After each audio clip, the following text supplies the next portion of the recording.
Welcome to Canada's most irreverent talk show. This is the Andrew Lawton Show, brought to you by True North. Coming up, should Canada, the UK, Australia, and New Zealand join forces on trade and security? We do a deep dive into CANZUK. The Andrew Lawton Show starts right now.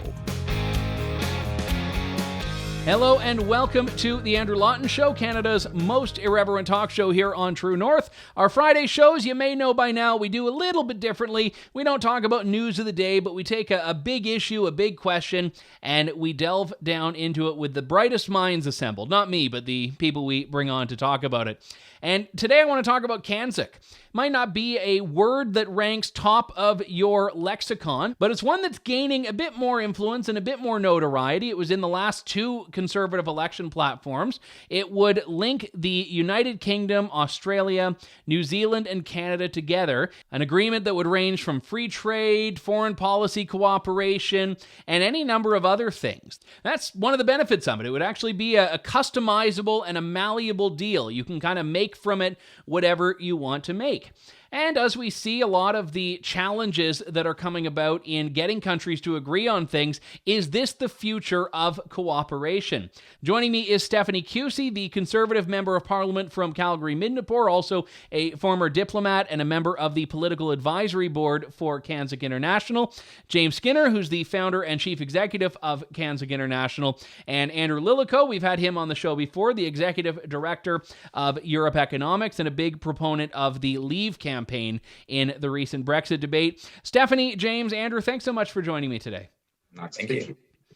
So let me start with you on this, James, because I know that when people hear CANZUK, which certainly has a meaning in a lot of political wonky circles, but I don't know has necessarily entered the public consciousness yet. What are we talking about here? Is it a trade deal? Is it something akin to the European Union style relationship between countries? Or is it something entirely unique that we don't really have a model for in the world?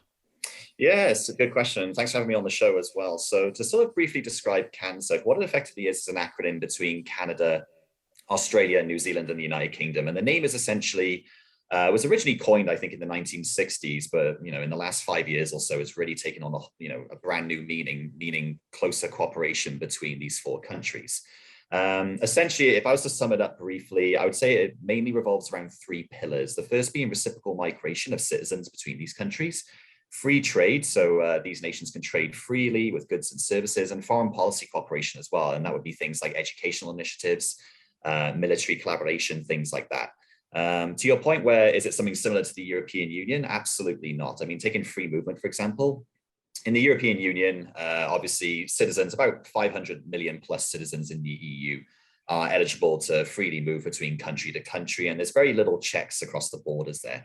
With CANZUK, it's very much based upon the already existing agreement that Australia and New Zealand have called the Trans-Tasman Travel Agreement. And what that basically means is that a New Zealander can live and work freely in Australia, and Australian can live and work freely in New Zealand. But there are commonsensical security measures in place. For example, you cannot do so if you have a criminal record. You cannot do so if you have a terrorist affiliation. You cannot do so if you have an infectious health condition. Lots of other conditions apply as well. So it effectively gives people that freedom to move between those two countries, while also implementing common sense approaches as well to, ensure there's safety and security for citizens. And the idea then is that, well, if these two countries have free trade, which they also do under the Closer Economic Relations Trade Agreement, if they have free movement under the Trans-Tasman Travel Agreement, and they also work together, through foreign policy cooperation under Five Eyes and other agreements, why not have two other like-minded countries come onto that as well, being Canada and the UK? And I think by doing so, all four of these nations could work tremendously well together, offer freedom and opportunity and business incentives for citizens of all four of these countries, promote economic growth, and just give people general freedom to live and work in these countries too, which is a tremendous opportunity for everyone. Stephanie, I know this was something the Conservatives championed in the last election in September. I know the Conservative leader, Aaron O'Toole, has been a big proponent of CANZUK for quite some time. Why is it something that you feel would benefit Canadians? Thank you, Andrew, and thank you so much for having me on the show. I'm a big fan of yours, and it was excellent to get to know you better through election 2021, primarily through the Spaces space, but it's a pleasure to be here, so thank you for having me. Well, as you said, our leader, Aaron O'Toole, has been a champion of this idea for some time, and it was actually placed within our policy at the 2018 convention in Halifax, and I was very proud to be at the mic there, putting it through as legislation for our party with the Honourable Ed Fast, who's also been a champion of CANZUK as well from our party. But I think what we really see with CANZUK is, and what is so appealing to myself and the entire Conservative movement and the Conservative Party of Canada, is really a return to solid values and foreign policy that we saw with the Harper administration, which has been sorely lacking in the Trudeau administration, I'd have to say.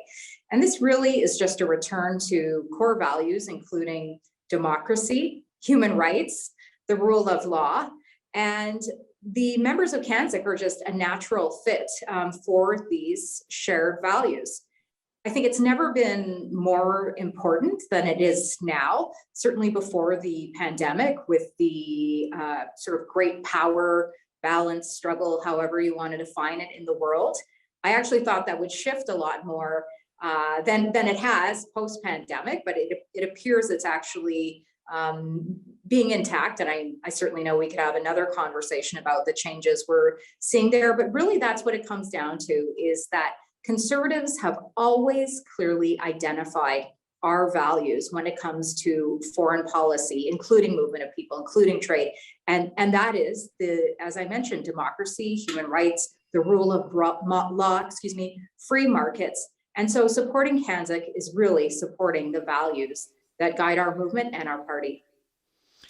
Let me turn to you on this, Andrew, because James mentioned that there was a big boost of what we've seen between Australia and New Zealand, and a perhaps expansion of that CANZUK could bring to the UK and Canada. The big red flag there, of course, is geography. These are not countries that are as close to each other as Australia and New Zealand are. And I know that the geographic distance has been one of the bigger criticisms of CANZUK as far as, the integration of trade. It's not like the Canada-US border, for example, where you have more goods flowing across it than any other land border in the world. So why do these countries that are in some cases significantly far away have the ability to work together as closely as CANZUK would have them?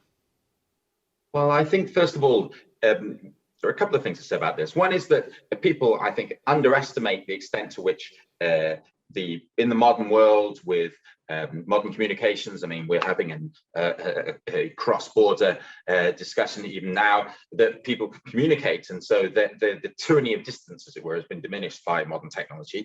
But I don't think really that's the main thing, because the main thing about CANZUK isn't so much how the CANZUK countries deal with each other. It's more how they as a group deal with the rest of the world.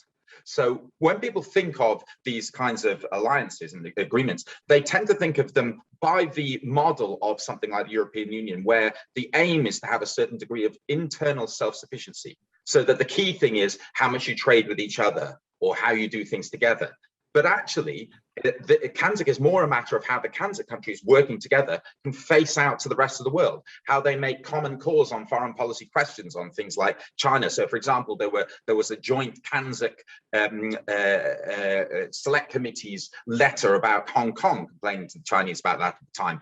It's about questions like, so as well as dealing with that, it might be dealing in international regulatory spaces, perhaps agreements on climate change questions, or the regulation of the internet, or maybe recently the UK has joined together with Canada and Australia in a joint medical regulation group.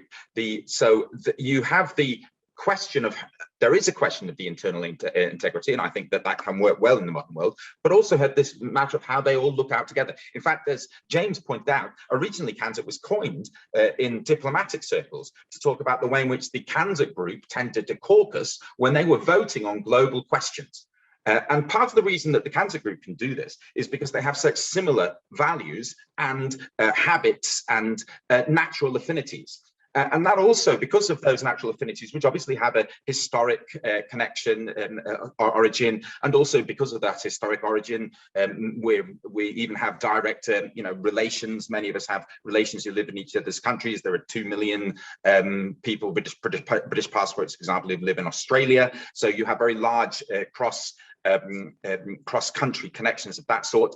And as going to a point that James made earlier, one of the key differences, I think, with something like the European Union is because of those natural affinities, you don't need to have the same kind of level playing field forcing so that everybody is forced to do exactly the same thing, because we will naturally be inclined to do things which are close enough that through our natural affinities we can work together without needing specific legislation to make us do it. I think that's a very important point there, Andrew, and I'll return to you on this, James. And I would add to it as well that if you're trying to get all the countries to agree on trade, you would have some difficulties there, some interest that might not be in alignment right away. And of course, that's all something you deal with in a negotiation. But then you add layers to it, like agreeing on security and agreeing on foreign policy, and it makes it a lot more complex. And one example of this that's very concrete is the Five Eyes alliance, in which there's been some criticism of New Zealand and how it wants to have a relationship with China versus the direction that we see the UK and Canada to some extent going. So how do you overcome some of those hurdles if you have an agreement that is so integrated on so many different levels? Yeah, it's a really good question. I think the obvious answer to that is obviously just, the tried and tested value of negotiation. I mean, you're absolutely right. In terms of Five Eyes, obviously New Zealand has, taken a bit of a different approach compared to Australia and the UK, especially with the new AUKUS deal. But, at the same time, obviously that's more around nuclear submarines and nuclear capabilities. And there's always going to be disagreements, no matter how closely akin you are and how much of a close affinity you have, you'll always have disagreements because every country has its own different values. But we're seeing that right now with the trade agreements that have been, negotiated between the UK and Australia and the UK and New Zealand. Those negotiations took some time. They weren't just straight off the bat, even though these three countries in particular, Canada's obviously going to have their trade agreement hopefully sometime next year. But these three countries, the UK, Australia, New Zealand, very closely aligned, very similar in terms of kinship and their Commonwealth membership and ancestry and things like that. But at the same time, those negotiations took time. And what we've seen now is that eventually the UK and Australia and the UK and New Zealand got round to agreeing those trade agreements. And what they've also said as well is that, okay, we've now got the trade agreement in place. We've laid the foundation. What we can now do moving forward is actually improve on those. And already Australia off the bat have been saying, well, okay, to do that, what we're going to consider is actually liberalizing visas between the UK and Australia. So, for example, instead of having it just as a simple 2-year visa, like I believe it is right now as it stands, that's going to be increased to a 3-year visa, and it's also going to increase the age limit from those under the age of 30 to those under the age of 35. And of course, what you can eventually do then, not just with Australia, but New Zealand and Canada as well, is eventually improve on that. So right now you might have a basic foundation to say 3-year visa for those under the age of 35. Well, what we can do, and obviously what CANZUK International intends to do, is to work with those MPs, work with those those cabinet ministers in each of those countries and say, well, there's actually added economic and sociological benefit to improving the age limit for those visas and improving the time length at which these people can stay in those countries. So it's all about negotiation, and it'll happen down the line. It certainly takes time, as everything in government does. But I'm very confident just by the rate of progress that we're making right now, it can be done, it will be done, and I think it's going to be beneficial for everybody in the long run. Stephanie, one of the challenges that has been put towards CANZUK is that a lot of the things that a CANZUK agreement would bring are already in existence in some form. The Five Eyes is one notable example of this, but even some of the regulatory stuff you could deal with in a multilateral way without creating this new entity. So I guess the question is, what do you think the real draw is here that doesn't exist elsewhere? I would say the real draw is, I think, the collaboration of all of these aspects under a single agreement. I'll point out again that, once again, the Harper administration really was the origin and the master of agreements historically. In fact, I had the honor of being in Peter Kent's office when he served as Minister of State for Foreign Affairs for the Americas, when the Canada-Chile agreement came out, for example. So I believe that we have a history of strong, comprehensive agreements, which really are for the benefit of Canada. And I certainly would add that we are not seeing this with the Trudeau administration, as is evidenced by the situation we have this week with softwood lumber. And Minister Ng is on her way to Washington as we speak, with my colleague MP Randy Hoback in tow, in an effort to try and alleviate this problem.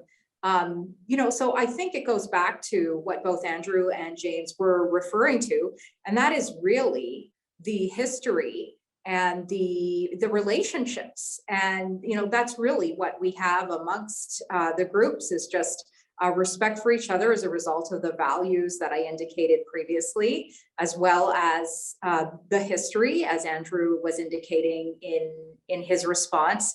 But I think it's again going through these negotiations that James indicated, but for a comprehensive agreement, a comprehensive accord, which, as I said, was strong within the Harper administration and has been sorely lacking in terms of not even comprehensive agreements, but respectable agreements, respectable relationships between parties. And for all the reasons I've said previously, I think we can find this within the CANZUK group. And of course, I believe the Conservative Party would definitely be the best administration under which we could achieve the most for Canada. Unlike NAFTA, which, well, I guess USMCA or CAUSMA or MUSCA, they change the name depending on which country you're talking about it in. But unlike this, which is more focused on the outcome, one thing that you've noted, Andrew, is that, and I'll quote you here, CANZUK could be as shallow or as deep as you choose to make it. So in a lot of ways, it's a framework within which you have a lot of latitude, more than it's a very specific thing. And I was wondering if you could extrapolate on that a bit. Well, there are different, CANZUK is there's a broad church of different kinds of people who believe in the CANZUK type things. There are some who would only want to have a trade agreement and maybe foreign policy collaboration. There are others who would want at least the three pillars, which James has pointed out and that Erin O'Toole emphasized, and that you would then maybe build on those a little bit. There'll be others who would want to have something that was closer to the European Economic Community in concept. And of course, you can imagine, as with any of these things, there are those who would want to have a completely, fully federally integrated country, and let 1,000 flowers bloom. I don't mind having fellow travelers that don't necessarily. Those are the ones who want a European Union military, I think, right? Yeah, but they kind of, the CANZUK equivalent of the people who want to have this European state. But I think all of that stuff is rather unrealistic at this stage. But I don't mind people who are who favour those things supporting us in the things that we're trying to achieve. And I think going back to something that James said, and indeed Stephanie emphasised as well, the ideal here, I think, would be to get to the UK and Canada acceding to the ANZUK agreement between New Zealand and Australia, which is regarded as the gold standard, the best of all international free trade agreements, and to the Trans-Tasman travel area, which is an absolutely a superb agreement for guaranteeing appropriate movement of peoples. Now, if we don't get, but I don't think that we should think that the types of progress that we make towards that constitute failure. If you don't get all the way there, then you've still got the CANZUK concept, because as much as anything, it's an idea of who you have as your geopolitical allies, who are your best mates in the world that you work with on a wide range of questions. The actual specific agreements that you have, somebody once put it to me like this, they said that it was the thing that lets you do the thing. The agreements that you have, the point, as much as anything, the point of them is that they're the framework within which you deal together with China, or deal together with, who knows, Trump again in the White House, or deal together with the European Union in international agreements, or in things like whatever the next climate change agreement is. So it's, or deal together with having a collaborative space program or something. So it's the thing which lets you do the thing. And the thing that lets you do the thing, ideally, I would see it as having the kind of depth that Stephanie and James want. But as James said, if we don't get all the way there in one step, I don't think that that's crucial. So you can have both this question of different people having different goals for how shallow or deep it is, but also you can have a progression through time. It isn't all or nothing. We can make it deeper, and then somewhere along the way, some people won't want to go any deeper and other people will. But over time, we'll see what it is that in the future that we want to achieve. And I feel like we're making solid progress on this at the moment. It isn't in every CANZUK state, incidentally, a particularly partisan question. For example, in the UK, there's a huge cross-party support. The surveys have been done of MPs and of Lords, and in fact, there's a little bit more support amongst Labour MPs than there is amongst Conservative MPs, and the Conservatives are the administration here at the moment in the UK. So I think that it's worth noting. Obviously, the UK is negotiating a deal. It's a Conservative administration with New Zealand, with a Labour administration. So these things I know it's quite partisan in Canada, but in other parts of CANZUK, it's not especially partisan. And I think that may mean that if Canada can come around in the right sort of way, they'll be pushing at a fairly open cross-party door in the other parties. Stephanie, let me ask you about that. Why does this seem like, in the media's interpretation of it in Canada, just this little conservative pet project that's of no interest to anyone outside of the Conservative caucus?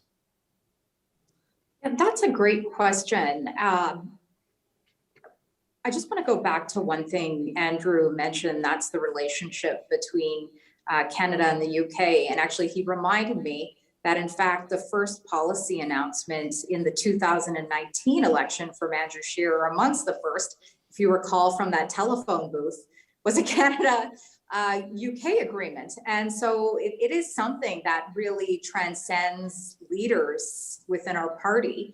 I do believe that if I had to name something, I would say that it is seen as a conservative initiative, I believe, even though it is something that would truly benefit all Canadians. I think that the government, as I said, they don't have guiding values. I believe that they are reactive. I don't believe that they have a list of nations where they are going down the list in an effort to create accords. I'm not even sure that they have identified the needs of Canada. It even appears to me sometimes at how these would be met through various accords throughout the world. So, I'm not going to give them a lot of credit in terms of even strategically thinking about benefits for Canada beyond CANZUK. But if I had to give a reason, it would absolutely be because this has essentially been a conservative initiative, a conservative passion, I would go so far as to say, because of the identified values that I mentioned previously of the Harper administration. And I think that's what makes the current administration, shy away from it, is that it would be impossible for them to put their mark on it. It would be incredibly difficult. It would be impossibly difficult for them to take credit for very difficult for the good that would come from such a relationship. And politics, definitely, it is a partisan sport for sure. Every day I sit in the House, I see it more and more with a few exceptions. And if I had to give a reason, that would be why, because it is rooted in the Conservative Party and would be very difficult for the current government to take credit for the so many benefits that would come from such an agreement. It's a very insightful analysis of that, Stephanie. James, I'll ask you, looking at the labor movement, I don't mean the labor capital L in the UK or Australian context as far as a political party goes, but labor is in unions and workers' movements. How do they tend to respond to this? Because I know they're the groups that are often most resistant to free trade. You add into this free movement, and I could see it working out both ways there. Yeah, and it really does work out both ways. So we've had positive feedback and negative feedback from a lot of, say, union groups, labor administrations. You get some which say, well, if we're going to advance trade and, reciprocal migration between these countries, well, that puts a lot of workers at threat. Let's say you've got a British labor organization in the United Kingdom, for example, and they've got a bunch of Canadians coming over. They see that as well. There could be a bunch of Canucks coming over to the UK to take our jobs, and that's not a good thing. But then you also get a lot of associations as well who are very supportive of it, to say, well, part of CANZUK is that, one of the things we advocate for is mutual skills recognition between the countries. So, for example, if you are an architect in Canada and you want to go and live and work in Australia, Well, what you have to do right now is that when you arrive in Australia, you no longer have a valid credential to do architecture or any profession really. If you're a plumber, you're an electrician, what you have to do in Australia is then you have to convert over your skills and credentials to what the Australians deem as valid and collaborative with their educational standards. And that can set you back years of training, can also set you back thousands of dollars right now. But under CANZUK, what we're saying is that, well, if you've got, say, a doctor in Canada and you want to go and practice in New Zealand, well, hop on a plane, go to New Zealand, maybe do, I don't know, a month or 2 months worth of, switch over testing so you can actually comply with New Zealand laws. And then, straight away you can be a doctor because, last time I checked, a human body in New Zealand is pretty much exactly the same as a human body in Canada. So why not have that easy flow of people coming from Canada to New Zealand to the United Kingdom to Australia, and so on and so forth. Saves people thousands of dollars, years of time retraining.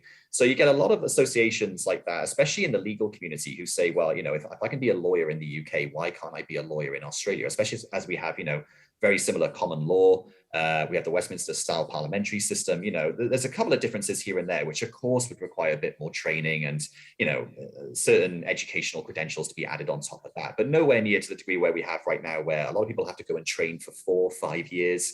They have to spend thousands of dollars and it's just not worth their time. So you get some, to answer your original question, you get some labor movements, some labor organizations who say, well, no, we don't support this because trade could pose a threat to our workers. It could pose a threat to our way of life. And, those are valid concerns as well. But I think the benefits of what you get with CANZUK in terms of, the trade dynamics, and also as well, the mutual skills recognition, the freedom that gives people, the cost saving that gives people, the economic opportunity that gives these countries as well, whereby you get skilled migrants from all 4 of these countries, a massive labor market pool to go to any one of these other 4 countries where they can practice their trade or practice their profession without having to spend thousands of dollars and years of time. I think those benefits far outweigh the negatives, which is what, a few labor movements are saying. So overall, I think it's a general massive plus for everybody involved. Andrew, I know when NAFTA was being renegotiated to become the deal we have now, there was, of course, the obvious discourse around who's winning and who's losing it. And this was certainly amplified by the Trump administration at the time, saying that the U.S. was really the big loser of that deal. And if you bring this now into a CANZUK context, is there going to be a clear winner in this? Is there going to be a country of the group that it's benefiting more than the others? And does that work against making it politically viable? I would say that it benefits all of the countries and it also benefits the rest of the world, having the benefit of us working together for them.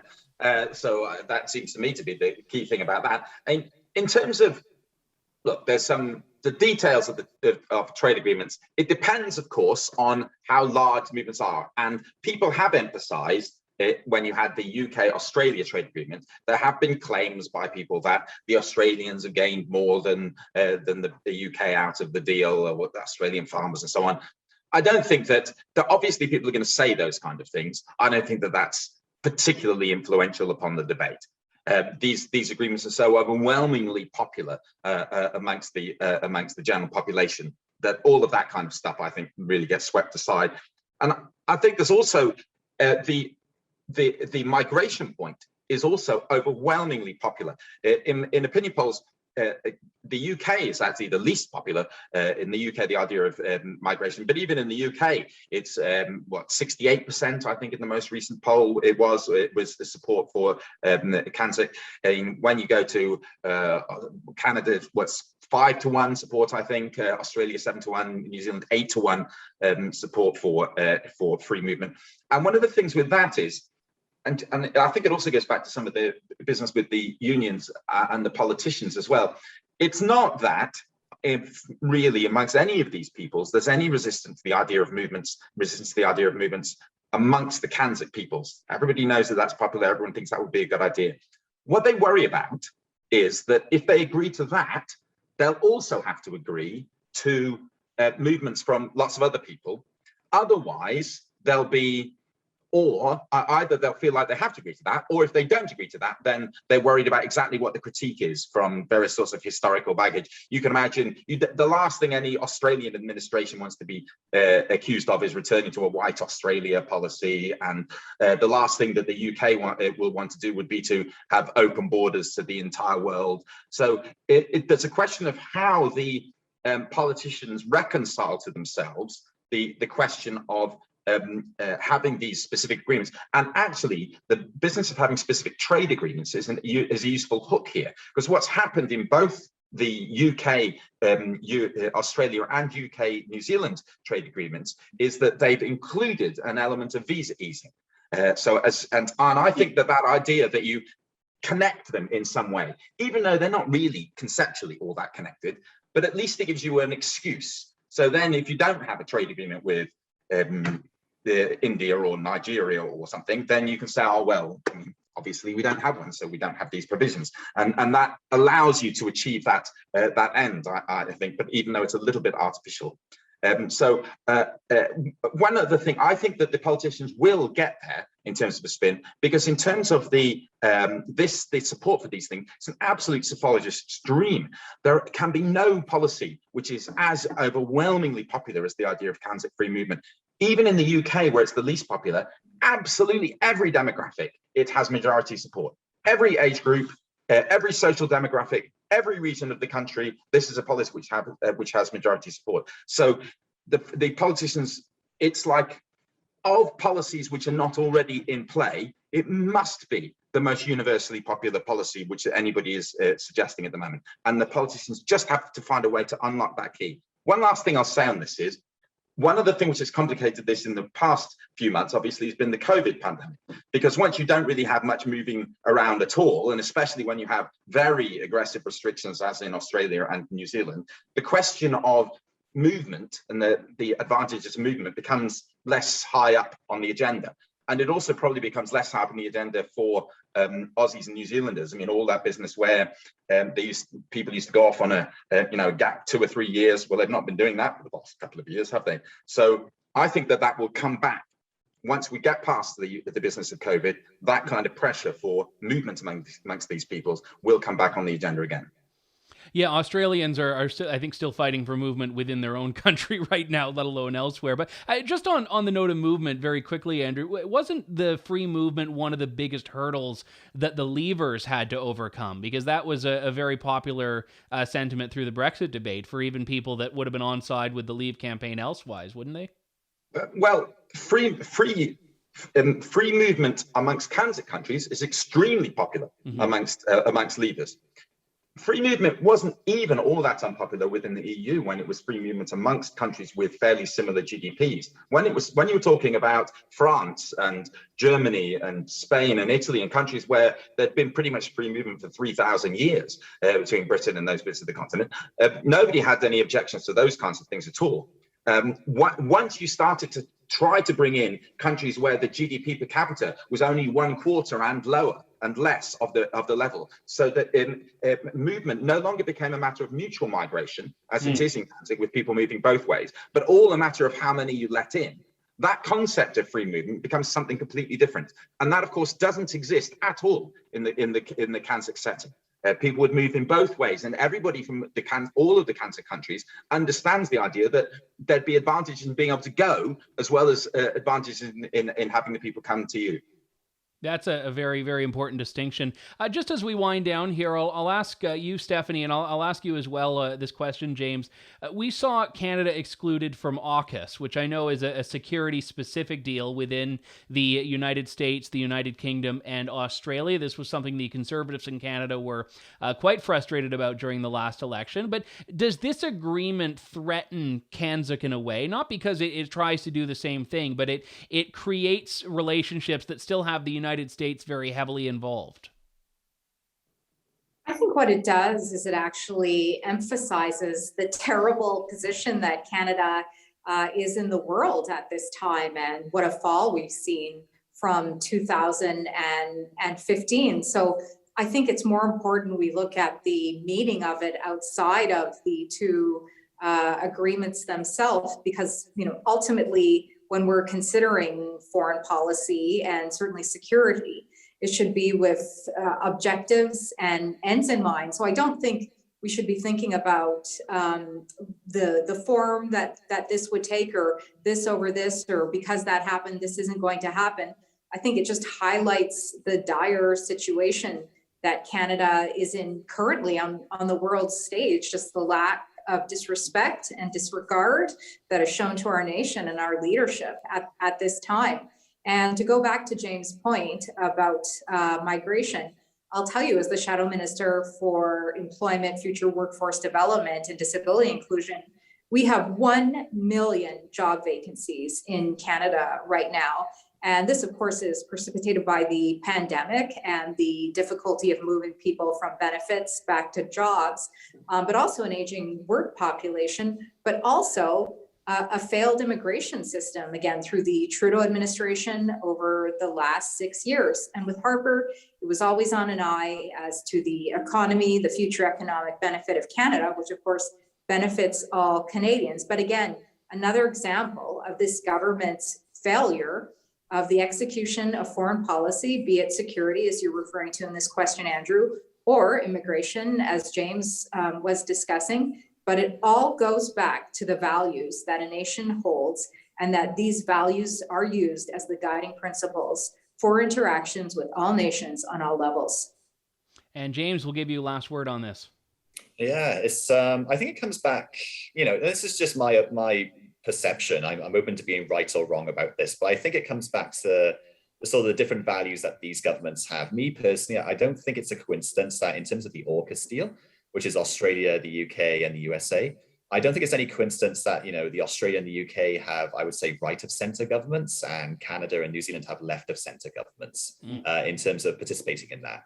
So traditionally, and again, maybe I'm stereotyping, I'm open to being wrong about this, but I find those who are right of center in politics tend to favor nuclear capabilities, a strong military. Those left of center, not so fussed on nuclear capabilities. And I think that played a big part in Canada perhaps not being part of it. In terms of the USA, whether that would perhaps threaten CANZUK, I don't think so. But again, it's an interesting question and somewhat philosophical in nature as well. What we at CANZUK International advocate for is strong foreign affairs collaboration between these four nations. And of course, part of that is, working together on military capabilities. Now, statistically, if Canada, Australia, New Zealand, and the United Kingdom were to work together on their military capabilities, not combine them, obviously just acting as nation states working together, they would in fact have the third largest military capability in the world. I think somewhere in the region of about $130 billion. And that's only after the USA and China. Now, would the USA see that perhaps as a threat to the sort of hegemony to military capability? Possibly, but would they also see it as a complement to perhaps keep adversarial actors like China, Iran, North Korea in check? Maybe so. So the USA could potentially see CANZUK as a complement to the work they're trying to do in terms of promoting democracy, human rights, peace, stability around the world. They could see it as a threat, but I think the USA would probably welcome the idea of CANZUK, especially in terms of a foreign affairs capability, and especially having the USA being a major superpower, having CANZUK working together as the third largest military capability in the world. I think that would do wonders in terms of promoting international stability and peace, and especially keeping adversarial actors like China, like the Chinese Communist Party, in check in that way. So it's an interesting question. It's very philosophical in nature, but overall, I think the USA, I don't think it would be a threat in terms of CANZUK. I think probably the USA would probably welcome the idea. That's a good point, and it goes back to what Andrew said earlier about the importance of not only looking at CANZUK internally, but also externally, and how this bloc would then interact with the world on trade and security. So great points all around. I want to give a big thank you to Conservative MP from Calgary-Midnapore, Stephanie Kusie, former diplomat and a member of the advisory board for CANZUK International, James Skinner, founder and chief executive of CANZUK International, and Andrew Lilico, the executive director of Europe Economics. It was an absolute pleasure. Thank you, all of you, for joining. Thank you. And with that, my thanks also to those of you who watched the panel. It's great. I mean, I love chatting with these people, but I don't think I would get them to agree to do it if no one was watching. Then again, you never know. But regardless, I appreciate you tuning in, and I appreciate the panelists sharing their time and insights. That does it for me for this week. We'll be back next week with more of Canada's most irreverent talk show here on True North. This is The Andrew Lawton Show. Thank you, God bless, and good day. Thanks for listening to The Andrew Lawton Show. Support the program by donating to True North at www.tnc.news.